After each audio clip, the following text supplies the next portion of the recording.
प्रणम्य परमात्मानं सिद्धं त्रैलोक्यवन्दितम् स्वाभाविक चिदानन्द स्वरूपं निर्मलाव्ययम्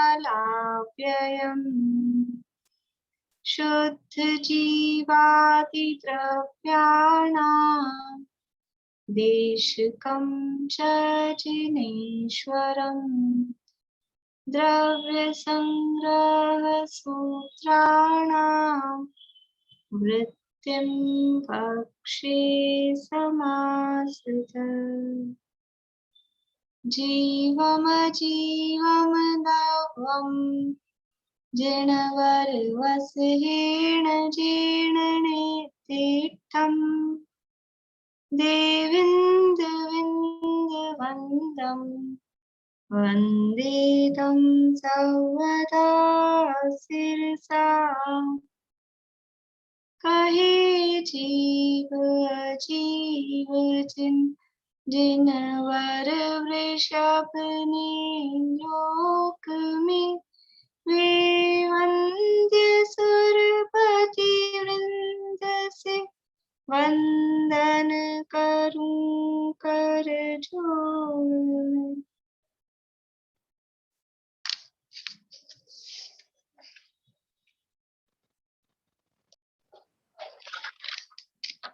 अपनी चर्चा यहाँ 35वीं गाथा के संदर्भ में चल रही है। 35वीं गाथा का पाठ करते हैं एक बार। वद समिधि गुत्तियो धम्मानुपेहा परिसहजोय चारितं बहुभेया नायवा भाव संवर विशेषा। व्रत समिति गुप्ति धर्म अनुप्रेक्षा परिचर्या और अनेक प्रकार का चारित्र, इन सबको भाव संवर के भेद जानना। कि जब भी ये चीजें संवर के रूप में कही जा रही हैं, संवर के भेद कहे जा रहे हैं, अथवा तत्वार सूत्र में संवर के कारण के रूप में कहे जा रहे हैं, तो ये बात ध्यान रखने रूप की है कि जो भी व्रत है, समिति है, गुप्ति है, धर्म है, अनुप्रेक्षा है, तो जो बाहरी क्रिया रूप ये चीजें हमको दिखाई देती, जिनके माध्यम से हम जानते समझते हैं, निर्णय करते हैं बाहर से देखकर कि ये व्रत है कि समिति है कि गुप्ति है, वो क्रियाएं भाव संवर का कारण या भाव संवर नहीं है। वो जो बाहर में जो क्रिया रूप में, ये प्रवृत्ति रूप में ये जो हो रहा है, वो शुभ भाव रूप है। वो शुभ भाव तो आश्रव का कारण है, और इसके साथ में ये जो सब चीजें हैं, ये एक्चुअल में है शुद्ध भाव रूप, वीतराग भाव रूप। व्रत है, समिति है, गुप्ति है, धर्म है, ये वास्तव में ये संवर के कारण कहे तो संवर का कारण शुभ भाव होगा कि शुद्ध भाव होगा, या कारण शब्द छोड़ो, भेद शब्द यहाँ कहा, संवर का भेद। तो संवर खुद वो शुभ भाव रूप है या शुद्ध भाव वीतराग भाव रूप है? शुद्ध भाव रूप है या वीतराग भाव रूप है संवर?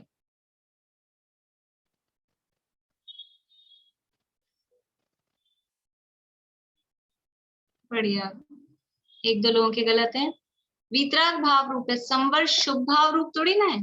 संवर तो वीतराग भाव रूप है। संवर का मतलब कर्मों का आना रुकना, मोह राग द्वेष भावों का होना रुकना, आश्रव निरोध संवर। तो मोह राग द्वेष भाव होना रुकेंगे, उसका नाम संवर है। उसके ये भेद कह रहे हैं, वो भी भाव संवर के भेद कह रहे हैं।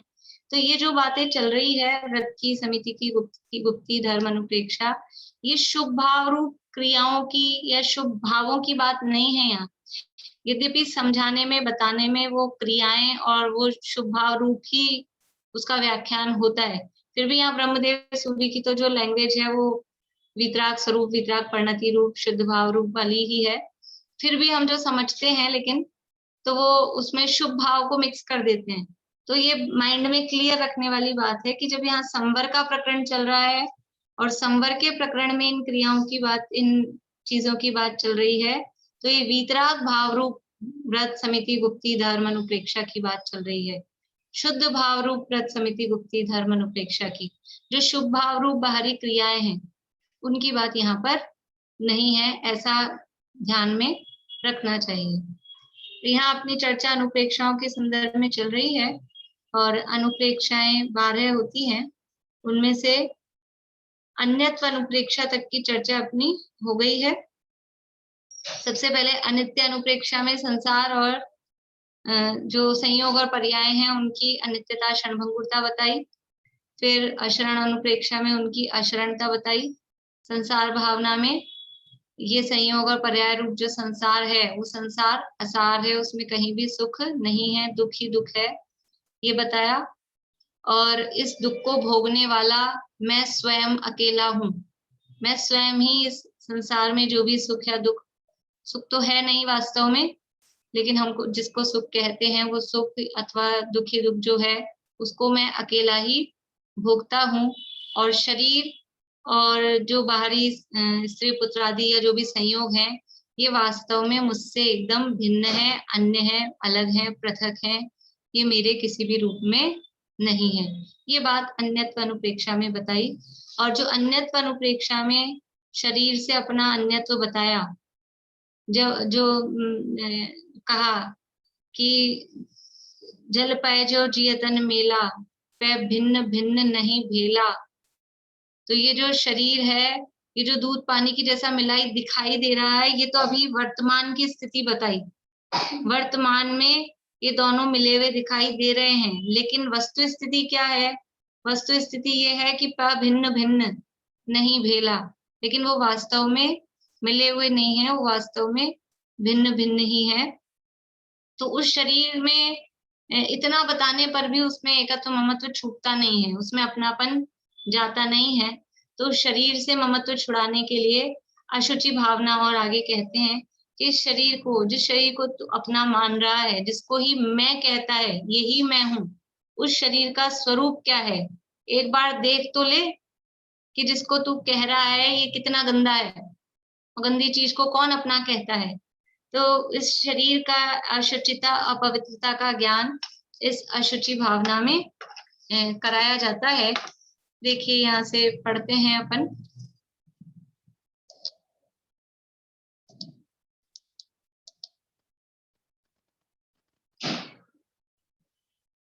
इस पेज नंबर है 127, 127 नंबर पेज, वृहद द्रव्य संग्रह। इसके पश्चात अशुचि अनुप्रेक्षा कहते हैं, वह इस प्रकार है। सर्व प्रकार से अशुचि अर्थात अपवित्र वीर्य और रज से उत्पन्न होने के कारण, और वसा सृग मांस मेदो स्थि मज्जा शुक्राणि धातवः। वसा रुधिर मांस मेद हड्डी मज्जा और शुक्र ये धातुएं हैं। इसमें कथित अशुचि 7 धातुमय होने से तथा नाक आदि 9 छिद्र द्वार होने से, स्वरूप से भी अशुचि होने के कारण तथा मूत्र विष्ट आदि अशुचि मलों की उत्पत्ति का स्थान होने के कारण यह देह अशुचि है। यह देह अशुचि है। अशुचि यानी अपवित्र, शुचि यानी होता है पवित्र, और अशुचि यानी अपवित्र, गंदा, क्या कहेंगे, अपवित्र, अशुचि, जो बिल्कुल भी छूने लायक नहीं है, हाथ लगाने लायक नहीं है, ऐसा ये अपवित्र है। क्यों है? तो कारण कह रहे हैं, 3 जगह कारण दिए। उत्पत्ति यहाँ दिया कारण, फिर यहाँ दिया अशुचि होने के कारण, और ऊपर दिया सेकंड लाइन में उत्पन्न होने के कारण। तो क्यों है ये देह अशुचि?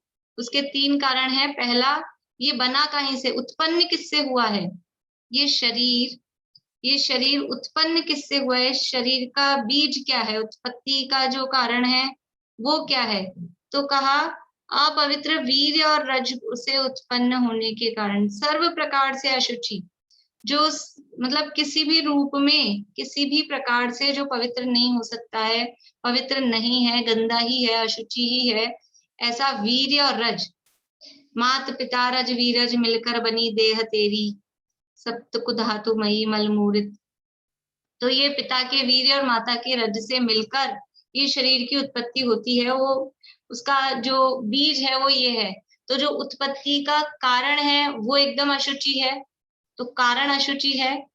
फिर कह रहे हैं इसका जो स्वरूप है जिससे बना है, एक तो है कारण, और अब ये जिससे बना है, जो जो इसमें भरा है, जिससे मिलके जिन चीजों से मिलके शरीर नाम पाया है, देह नाम पाई है, वो किस किस से मिलके बना है कि 7 धातु में। 7 धातुएं कौन सी हैं? वो भी अशुचि हैं।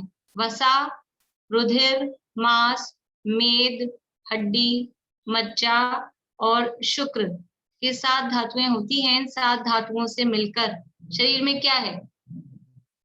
चर्बी है, वसा चर्बी है, खून है, मांस है, मेद क्या होता है, शायद मांसपेशियां वगैरह, मेद, हड्डी, मज्जा जो स्किन के नीचे और जो चीज होती है, और शुक्र वगैरह, ये सब धातुएं हैं। ये धातु मतलब ऐसी धातु नहीं, सोना चांदी पीतल तांबा, ये शरीर बनने वाली, इनको भी धातु कहते हैं। और ये जो औदारिक शरीर है, औदारिक शरीर मुख्य रूप से इन 7 धातुओं से बनता है। तो ये जो 7 धातुएं हैं ये अशुचि, अपवित्र 7 धातु हैं। इस अशुचि 7 धातु में होने से, यानी इसका जो उत्पत्ति का कारण है वो अशुचि है, अपवित्र है, और ये जिससे बना है वो अशुचि है, अपवित्र है। और इसका जो स्वरूप है, स्वरूप कैसा है कि नाक आदि 9 छिद्र द्वार होने से, स्वरूप से भी अशुचि होने के कारण, ये स्वरूप ही इसका कैसा है कि इस शरीर में से निकलता क्या है? शरीर में 9 द्वार हैं, 9 द्वार बहे गिन खिनकारी, 9 द्वारों का पिंजरा, तामे सुआ समाए, उड़वे को अचरज नहीं, और अचरज रहवे माए। इस शरीर में 9 द्वार हैं, पिंजरा है ये शरीर। इस शरीर रूपी पिंजरे में 9 रास्ते हैं, और 9 रास्ते हैं, खुले हुए हैं, फिर भी इसमें सुआ यानी ये तोता इसमें रुका हुआ है। तो ये रहने को उड़वे को अचरज नहीं, अगर इसमें से निकल जाए तो आश्चर्य नहीं है। अचरज रहबे माही, इसमें ये रह रहा है, 9 द्वार है, 9 रास्ते खुले हुए हैं, फिर भी ये आत्मा शरीर रूपी पिंजरे में बना हुआ है, टिका हुआ है, ये आश्चर्य है। तो 9 द्वार हैं। कहाँ है 9 द्वार की? 7 द्वार तो ये जिसको हम चमकाते हैं ना, जितना हम चमकाते हैं। 7 मल द्वार, अकेले द्वार नहीं, मल द्वार है, नव मल द्वार बहे निशिवासर, ऐसे से सब अपनी 12 भावनाओं में, वैराग्य भावनाओं में इस तरह की पंक्तियां आती हैं कि 2 आंख, 2 कान, 2 नाक, 1 मुंह, ये 7 तो चेहरे पर ही हैं, और इनमें से निरंतर मल ही मल उत्पन्न होता है। स्वरूप क्या है शरीर का? उत्पन्न हुआ किससे? वो अशुचि अपवित्र पदार्थ से। बना हुआ है किससे? वो सारी धातुएं अशुचि अपवित्र हैं, जिनका नाम लेना भी अच्छा नहीं लगता है। भोजन कर रहे हो और खून, मांस, हड्डी ऐसा शब्द बोल दो तो भोजन नहीं किया जाए, वो उनका नाम लेना भी अपवित्र माना जाता है। दिखाई दे जाए तो कहना ही क्या है। तो उसका वो जो बना हुआ है वो अपवित्र पदार्थ है। और इसका जो स्वरूप क्या है कि निरंतर इसमें से मल निकलता रहता है। मल निकलने के लिए 9 द्वार हैं, और वो निरंतर निशिवासर, दिन रात ये स्रवे, इनमें से मल निकलता रहता है। कब बनता है? कान में मैल कब बनता है? आंख में वो जो पानी आता रहता है और फिर वो बन जाता है जो मल, वो कब बनता है? वो कंटिन्यू चालू ही है, वो बनना चालू ही है। अलग से कोई की पर्टिकुलर इस समय बनता है ऐसा नहीं है। वो निरंतर वो उसमें से श्रावित होता रहता है, निकलता रहता है। तो इसका जो स्वरूप है वो स्वरूप भी अशुचि है, अपवित्र है। 2 कारण हो गए। मूत्र विष्ट आदि मलों की उत्पत्ति का स्थान होने के कारण यह देह अशुचि है। नहीं, यहाँ से पढ़ना है। 7 धातु में होने से ये दूसरा कारण हो गया। और नाक आदि जो 9 छिद्र द्वार हैं वो स्वरूप से भी अशुचि होने के कारण, तथा मूत्र विष्ट आदि अशुचि मलों की उत्पत्ति का स्थान होने के कारण यह देह अशुचि है। इस तरह से इसका जो कारण है, इसका जो स्वरूप है और इसमें से जो निकल रहा है, ये जिससे बना है वो भी अपवित्र है, और ये जिसको बना रहा है, शरीर में से प्रोडक्शन क्या होता है, ऐसा कहते हैं ये शरीर तो मल बनाने की फैक्ट्री है। अच्छे से अच्छे बढ़िया से बढ़िया पवित्र से पवित्र पदार्थ इसमें डाला जाए तो वो प्रोडक्शन क्या निकलेगा उसमें से, चाहे अठपैरा घी का सामान बनाओ, बिल्कुल मर्यादित सारा, और 2000 रुपए किलो कोई बादाम लगाओ, 5000 रुपए किलो की केसर लगाओ, कुछ भी लगाओ, इलायची डालो, खुशबूदार चीजें डालो, स्वादिष्ट चीजें डालो, बन के क्या आने वाला है, वो प्रोडक्शन एक ही चीज का करेगा। कितनी भी तरह की वैरायटी डालें, उसमें से प्रोडक्शन क्या होगा कि मल की ही उत्पत्ति का स्थान है, तो ये निरंतर इसमें से मल ही निकलता है। ऐसा होता है कभी कि हम समझ लो हम साधारण मूंगफली खाएं तो उसका तो मल बने, और हम बादाम खाएं सबसे बढ़िया वाले टॉप वाले तो उसका कुछ और बने, ऐसा होता है। वो तो वही प्रोडक्शन होने वाला है, इसलिए ये देह अशुचि है। मात्र वह अशुचि का कारण होने से ही अशुचि नहीं है कि अशुचि का कारण है, अशुचि को उत्पन्न करती है, मल को उत्पन्न करती है इसलिए अशुचि है, परंतु स्वरूप से अशुचि को उत्पन्न करने वाला होने से अशुचि है।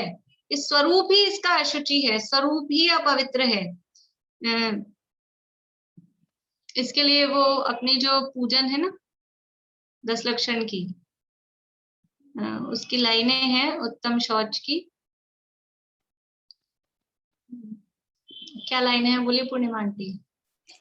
उत्तम शौच लोभ सब जानो, उत्तम शौच लोभ सब जानो, लोभ पाप को पाप बखानो, आशा पास महा दुख दानी, सुख पावे संतोषी प्राणी सदा शुचिशील, जप तप गंगे जंग नहावते, प्राणी सदा शुचिशील, जप तप ज्ञान ध्यान प्रभावते, नित गंग जमुन समुद्र नहाए, अशुचि दोष सुभावते।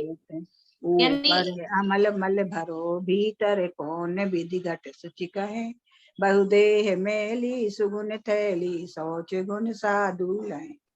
कैसा है ये ऊपर अमल, ऊपर से तो अमल है और मल भर्यो भीतर।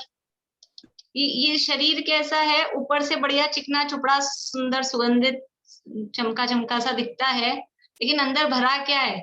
जैसे ऐसा होता है जो गंदी चीज हो ना, और अपने को कुछ लोगों को जैसे शर्म आती है, वो डस्टबिन तो बाहर दूर होते हैं, सड़क पे कचरा डाल नहीं सकते हैं, हमें कचरा ले जाना है तो क्या करते हैं, अच्छी सी बढ़िया थैली ले लेंगे कोई बढ़िया स्टोर की, शॉपर स्टॉप की वेबसाइट की, और उसमें डाल दिया कचरा, और फिर क्या होगा, फिर वो ले जा रहे हैं हम, तो कोई क्या समझता है कि ऊपर से बढ़िया अच्छे स्टोर की बढ़िया थैली दिखाई दे रही है, बड़ा बढ़िया बैग दिखाई दे रहा है, लेकिन अंदर भरा क्या है, अंदर मल भर्यो भीतर, अंदर तो कचरा भरा है। तो ये शरीर भी तो ऐसा ही है, ऊपर अमल मल भर्यो भीतर। अब वो जिस थैली में हमने गंदगी डाली है, डस्टबिन का कचरा उसमें डाल के हम ले जा रहे हैं, अब कोई कहे कि इतनी अच्छी बढ़िया स्टोर की थैली, इतना बढ़िया बैग, तो आप कचरे को खाली कर दो और वापस ले आओ, साफ कर लेंगे। तो वो तो कदाचित किस टाइप का कचरा है एक बार कोई कर ले, लेकिन ये जिसमें मल भरा है, अभी समझ लो उसमें कचरा ये भरा है कि बच्चे के डायपर डाले हैं, 41 डायपर डाले हैं, अब उसको कौन विधि किस प्रकार से उसको साफ करेंगे, वो तो फेंकने लायक ही है।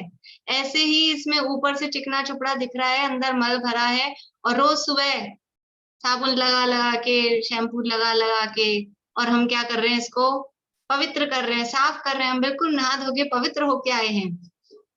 कौन विधि घटे शुचि कहें, जिस घड़े में अंदर मल भर दिया हो, और ऊपर से अच्छी पेंटिंग वाले घड़े आते हैं, ऊपर से अच्छी पेंटिंग हो रही है, कलाकारियां हो रही है, बढ़िया कांच वांच जड़े हैं, और अंदर मल भरा है, और फिर हम धोके काम में ले लेते हैं, इसको पानी भर लेंगे, लिया जाएगा, ये नहीं लिया जाएगा। ऐसे ही ये शरीर है, ये शरीर मल का घड़ा है, मल से ही बना है, मल को ही उत्पन्न करता है। इसका जो जड़ है, मूल है, बीज है, वो भी मल है, और ये जिससे बना है वो भी मल है, और ये जिसको बनाता है वो भी मल ही है। ये कह रहे हैं स्वरूप से अशुचि को उत्पन्न करने वाला होने से वह अशुचि है। ये केवल अशुचि का कारण है इसलिए नहीं, पर इसका स्वरूप ही ऐसा है। देखो आगे उदाहरण दे रहे हैं, शुचि पवित्र ऐसी माला, सुगंधित माला जो बहुत पवित्र है, एकदम बढ़िया सुगंधित फूलों की माला, वस्त्र आदि में अशुचिपना उत्पन्न करने के कारण भी देह अशुचि है। यानी कोई कपड़ा हो, मालाओं का तो अभी जमाना अपने यहाँ तो वैसे ही नहीं चलती है, और यानी पुराने जमाने में चलती थी फूलों की माला, समझ लो वो ऐसे फूल, वो माला रखी है तो उसमें खुशबू रहती है, वो थोड़ी फ्रेश रहती है, और कोई व्यक्ति उसको पहन ले तो वो जो माला किसी ने पहन ली है, वो माला भी यानी इस शरीर के संपर्क से उसकी सुगंध बिगड़ जाती है, उसका स्वरूप बिगड़ जाता है, दुर्गंधित हो जाती है, समझ लो मुरझा जाती है, ऐसी हो जाती है। कोई कपड़े हैं बिल्कुल नए हैं या कहो धुले हुए हैं, एकदम साफ सुथरे बढ़िया, और हमने पहने, फिर क्या होता है, केवल अभी ये क्लास के लिए पहन के बैठे हैं, और अभी क्लास में पहन के बैठे हैं, फिर खोल के यूं क्यों रख देंगे। तो अभी गर्मी के दिनों में वो दोबारा पहने जाता है, समझ लो कुर्ता है या ब्लाउज है, ऊपर का तो चलो कोई बात नहीं, साड़ी वाड़ी तो, लेकिन अगर ब्लाउज है या कुर्ता है, जेंट्स की कहो बनियान है, तो वो एक बार यदि पहन ली और फिर दोबारा दूसरे को दें अपन कि मैंने अभी भी पहनी थी, 1-2 मिनट ही हुए हैं, वापस खोल के लो, आपका है क्या, मेरे को पता नहीं था, तो वो दूसरे का तो पहनने की बात ही नहीं, दूसरे को तो वो तो पहन ही नहीं सकता है। खुद का भी हमने 1 घंटा पहन लिया तो अब उसको दोबारा पहना नहीं जाता है। ये कह रहे हैं वस्त्र आदि, माला वस्त्र आदि में अशुचिपना उत्पन्न कर देता है। वही जो बात अभी अपन ने की, बहुत अच्छा 8 पैरा घी, बिल्कुल मर्यादा का दूध, और सब अच्छी बढ़िया बढ़िया महंगी महंगे बादाम वादाम सब चीजें डाल के, और हमने हलवा बनाया, और हलवा बना के मुंह में रखा, और मुंह एकदम साफ किया था, बहुत अच्छी तरह 5 बार 10 बार कुल्ला कर करके मुंह ब्रश सब करके एकदम मुंह साफ किया था, और वो हलवा बनाया और एक बाइट मुंह में रखा, और रखा ही था, चबाया भी नहीं, और फिर किसी ने कहा नहीं नहीं अभी ये नहीं खाना, पहले तो ये खाना था, तो उसको निकाल के वापस रख सकते हैं, रख ही नहीं सकते, और कदाचित रख दिया तो कोई कहे कि इतना बढ़िया इतना महंगा 1000 रुपए का एक बाइट है ये, वापस से खा लो, खाया जाएगा? ये नहीं खाया जा सकता है। क्यों नहीं खाया जा सकता है? ये शरीर का स्वरूप है, इसके संपर्क में जो वस्तु आती है वो बिल्कुल वो ये इतना अपवित्र है, इतना अपवित्र है कि इसकी हवा भी लग जाए ना तो वो अशुचि हो जाती है, चीज अपवित्र हो जाती है इसके संपर्क में जो आती है। देखिए इसमें दादा ने लाइन लिखी है, वो मैं पढ़ के सुनाती हूँ, बहुत ही अच्छी है।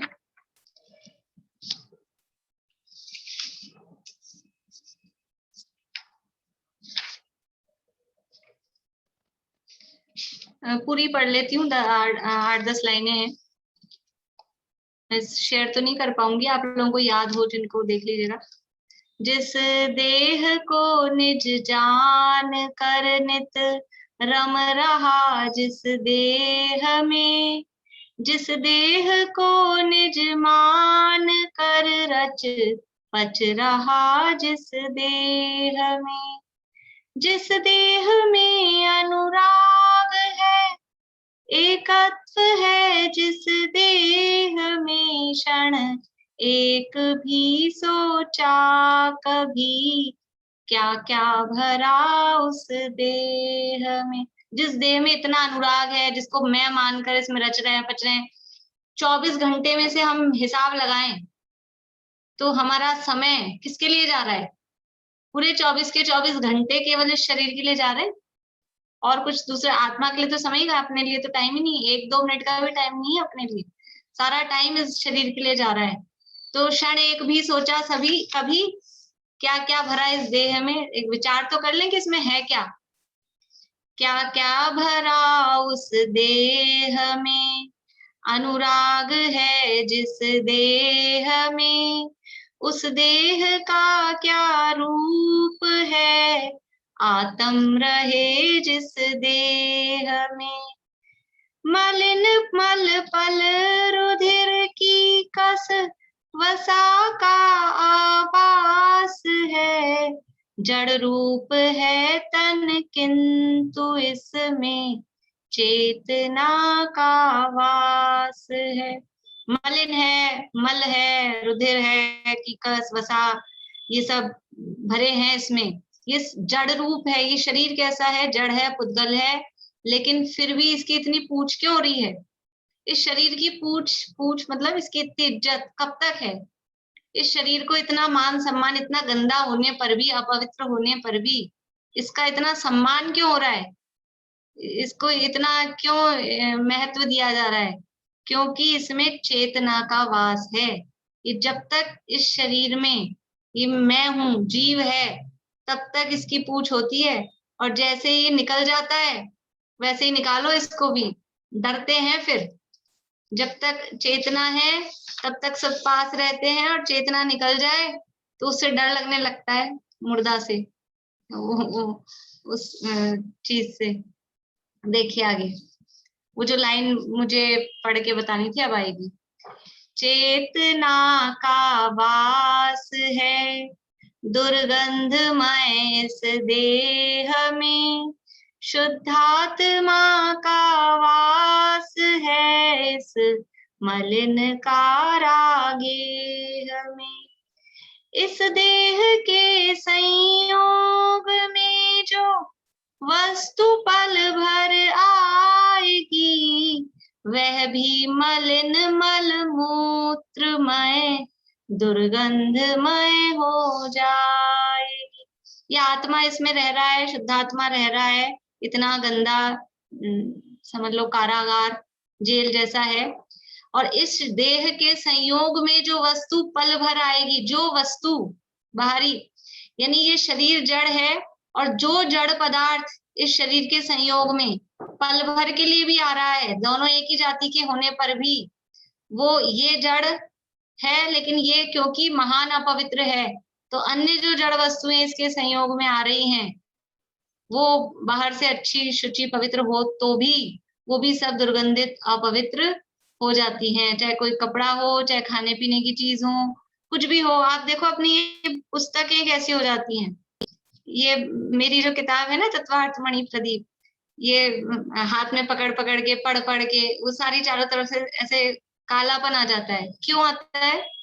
यद्यपि हाथ वाथ धो के साफ करके बैठते हैं, ऐसा कोई पसीना नहीं आने देते हैं कि वो खराब हो जाए, लेकिन फिर भी स्वरूप कैसा है शरीर का, कि जहां हाथ लगता है वो कोई भी पुस्तक आप मंदिर में, घर में, कहीं भी आप उठा के देख लो, जो बार बार में पढ़ने में आती हैं, वो वो पुस्तक को देख के समझ में आ जाता है। बच्चों की स्कूल की किताबें देख लो, जो बच्चे ने कुछ नहीं पढ़ा हो तो एकदम नई की नई रहती है, और यदि उसने खोल खोल के पढ़ी हो तो वो उसमें कालापन वो आए बिना रहता नहीं है। तो इस शरीर के संयोग में जो वस्तु पल भर भी आएगी, वह भी मलिन मलमूत्रमय दुर्गंधमय हो जाएगी।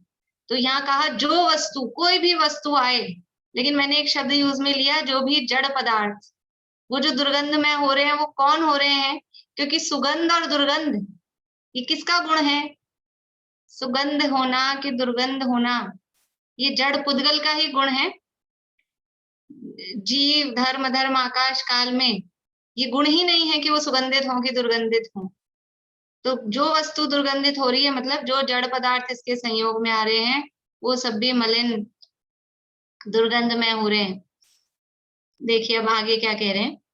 किंतु रह इस देह में निर्मल रहा जो आत्मा, वह गेय है श्रद्धेय है, बस ध्येय भी वह आत्मा।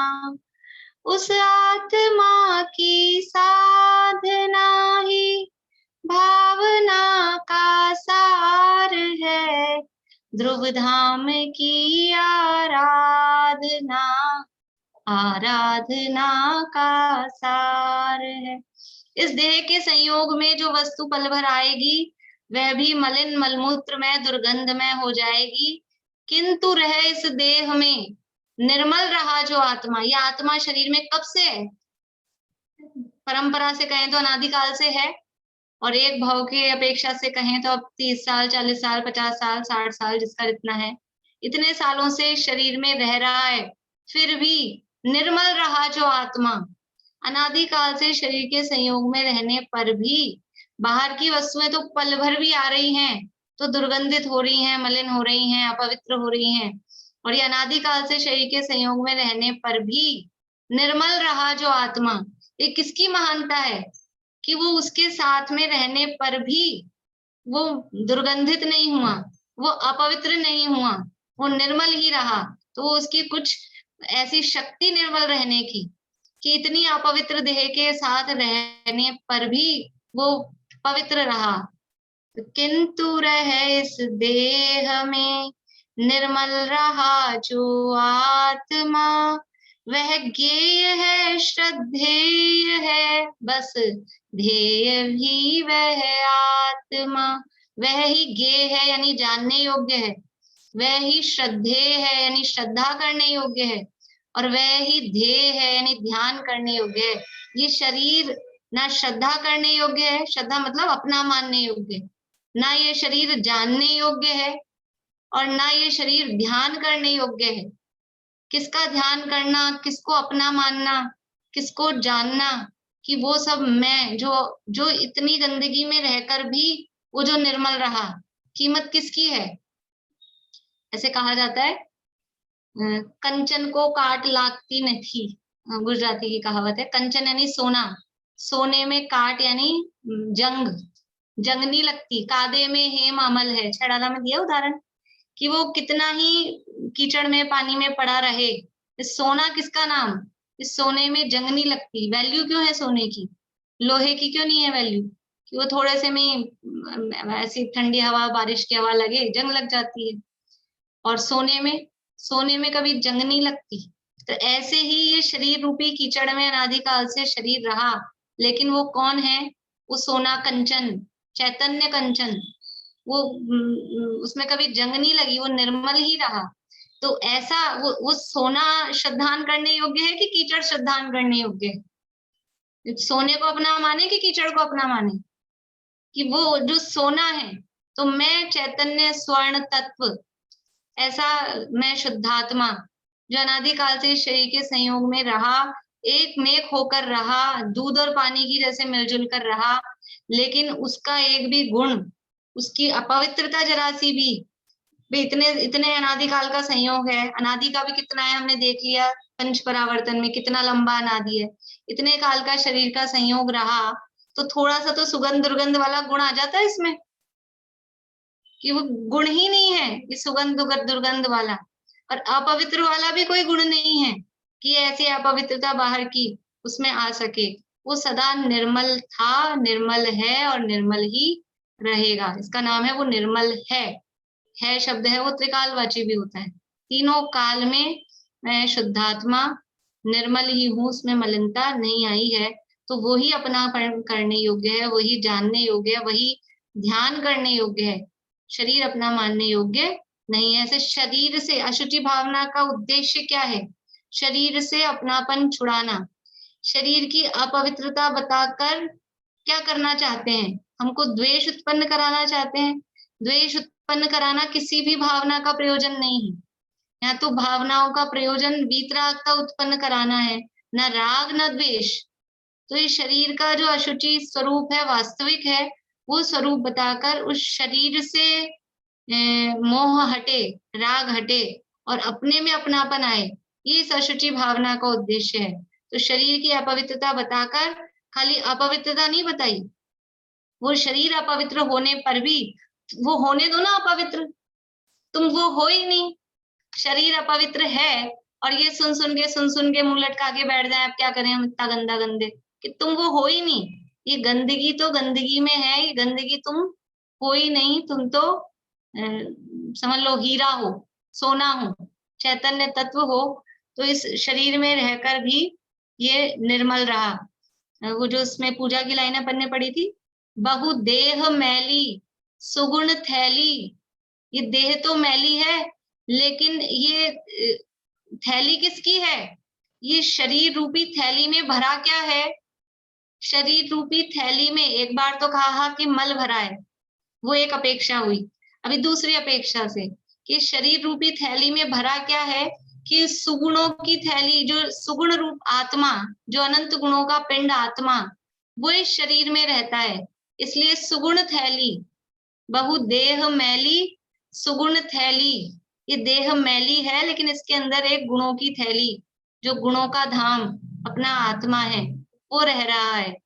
इसलिए इस देह की जो भी थोड़ी बहुत कीमत है वो उस आत्मा के कारण है। एक और वो समाधि मरण पाठ है, पूर्णिमा आंटी, किसका है वो, जिसमें वो लाइनें हैं? सूरज चंद जी। नहीं, जिसमें वो है ना कि यह देह तो है चिरकाल की मूई, वो शिवलाल जी का। शिवलाल जी का, हाँ। एक समाधि मरण पाठ है, पुराना, कम चलता है लेकिन उसकी पंक्तियां बहुत अच्छी हैं।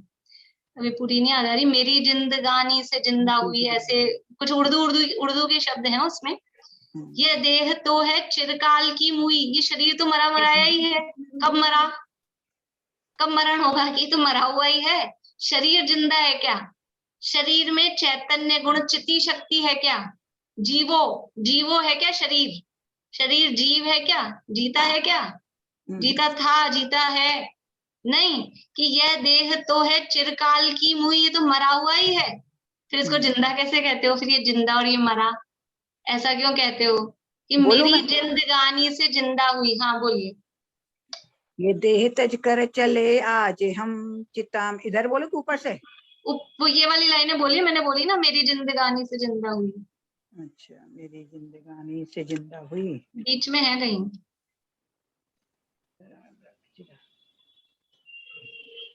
मुए संग्रह कर कुछ। हाँ, मुए संग रहकर बहुत हम मुए, मगर आज निर्गुण निरंजन हुए, त्यों जब की सन्नाट।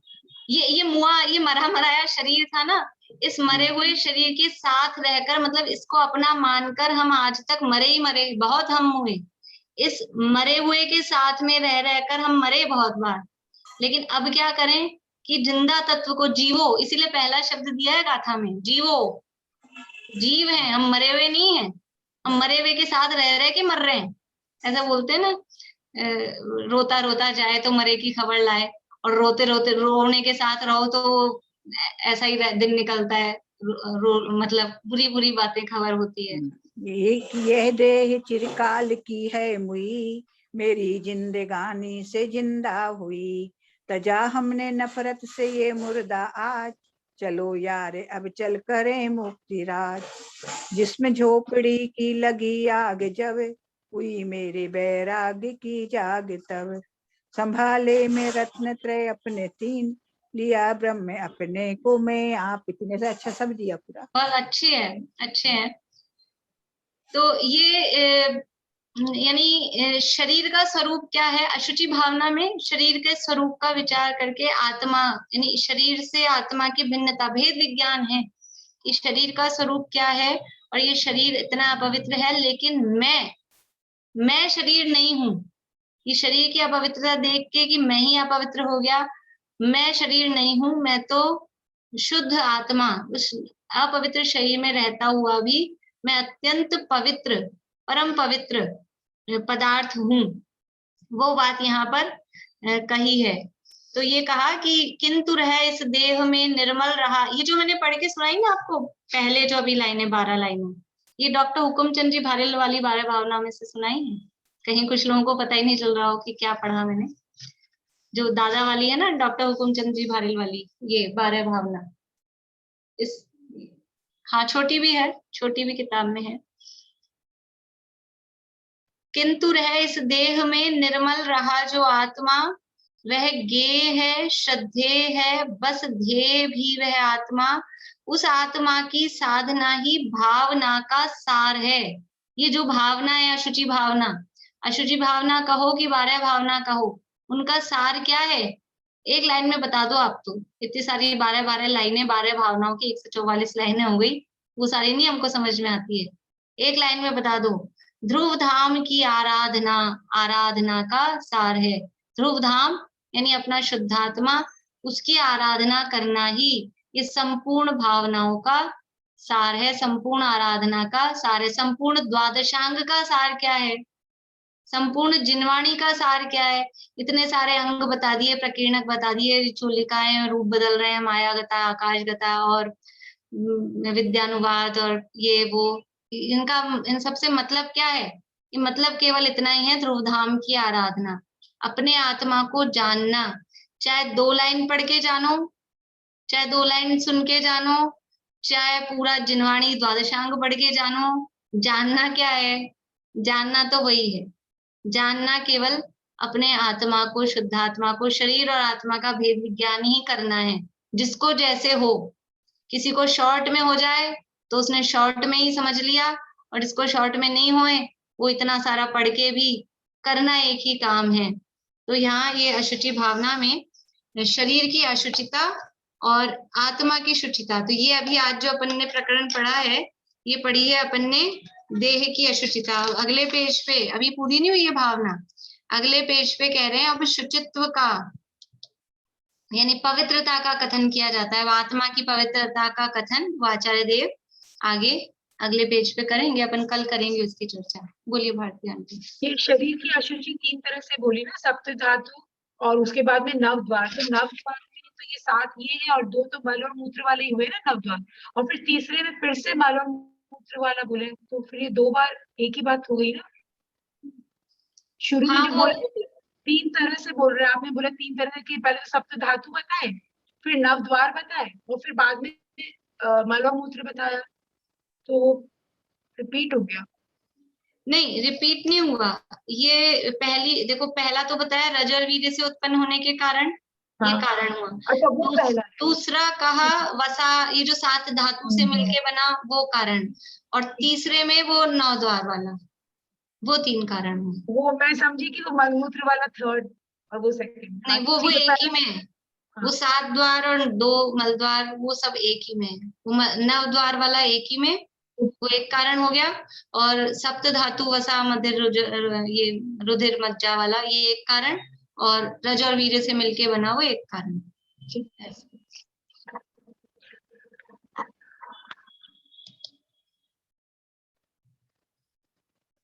ये 7 धातुओं में जैसे वसा रुधिर मांस तो समझ में आ रहा, मेद मज्जा और शुक्र ये किसको बोलेंगे? वो मुझे भी शुक्र तो ये शुक्राणु वगैरह होते हैं ना, और मेद अभी इंग्लिश में हो सकता है अपने को पता हो, पर वो हिंदी में मेद किसको बोलते हैं, मेद और मज्जा, वो देख के पूछ के किसी से बता दूंगी मैं। हाँ, समझ में नहीं आया। बोले सुधा जी। ठीक है।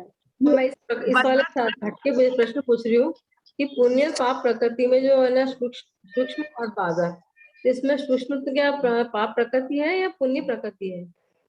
आप बताइए, सूक्ष्म होना पाप है या पुण्य होना है? सूक्ष्म होना पाप पुण्य प्रकृति है। सूक्ष्म होना पुण्य प्रकृति है। सूक्ष्म का उदय, सूक्ष्म और बादर ये कौन होते हैं? एक इंद्रिय, ऑप्शन दे रही हूँ, 1 इंद्रिय, 2 इंद्रिय, 3 इंद्रिय, 4 इंद्रिय, 5 इंद्रिय। इन जीवों में से, या इतना भी नहीं, त्रस और स्थावर में से, त्रस और स्थावर में से सूक्ष्म कौन होते हैं और बादर कौन होते हैं, कौन हो सकते हैं? त्रस हो सकते हैं कि स्थावर हो सकते हैं? सूक्ष्म कौन हो सकते हैं? स्थावर। तो स्थावर होना और त्रस होना, अब इनमें से पुण्य कौन है, पाप कौन है? पर इसमें जो है ना अपना जो 8वां जो अध्याय है, उसमें जो नामकरण की जो प्रकृतियां, उसके अंदर उसमें सूक्ष्म दिया हुआ है पुण्य प्रकृतियों में। नहीं, सूक्ष्म पाप प्रकृति है। आप वापस से देखना, अगर दिया है तो फिर गलत छपा है, ठीक कर लेना। सूक्ष्म पाप प्रकृति है, पाप प्रकृति है। वैसे होगा नहीं, लेकिन फिर भी देख लेना, आप मिसप्रिंट हो सकता है। बोलिए भारती आंटी। ये मैं कह रही थी, मसा तो चर्बी होती है और वसा तो चर्बी है, मज्जा और मज्जा मज्जा पेशियां, मांसपेशियां जो होती है ना, पेशियां, वो मज्जा। मेद रह गया एक, मेद। और शुक्र मेरे ख्याल से वो जो वीर्य होता है ना, वो क्या सीमेन जिसको बोलते हैं वो। हाँ, वही वीर्य में शुक्राणु वगैरह। मेद रह गया एक, मेद क्या चीज होती है पता नहीं। चलिए अभी पूरा करते हैं। जय जी। बोलो प्रीति। हाँ, मेद तो भाभी इसमें वो लिखा है चर्बी, और मेद चर्बी लिखा है। हाँ, और जो वसा मज्जा फिर? होती है, मज्जा होती है बोन मैरो, जो बोन के अंदर कोई पदार्थ है वो मज्जा होती है, बोन मैरो। अच्छा, मैरो और वो अपन बोन मैरो तो समझते हैं, पर हिंदी वाला मज्जा नहीं समझ आ रहा है। और फिर वसा, अगर मेद चर्बी है तो वसा क्या हुआ फिर? हाँ, मेद तो उस पे चर्बी लिख रहा है, वसा और चर्बी है ना, कोई फर्क। चलो कुछ इसी टाइप की चीजें होती है, मतलब अब इतना अपने को डिटेल की जरूरत भी नहीं है। ये सब जो भी शरीर के अंदर की चीजें हैं वो सब चीजें हैं। स्किन के अलग अलग पार्ट हैं, उसका कुछ वही सब होंगे। चलिए, जय श्री राम।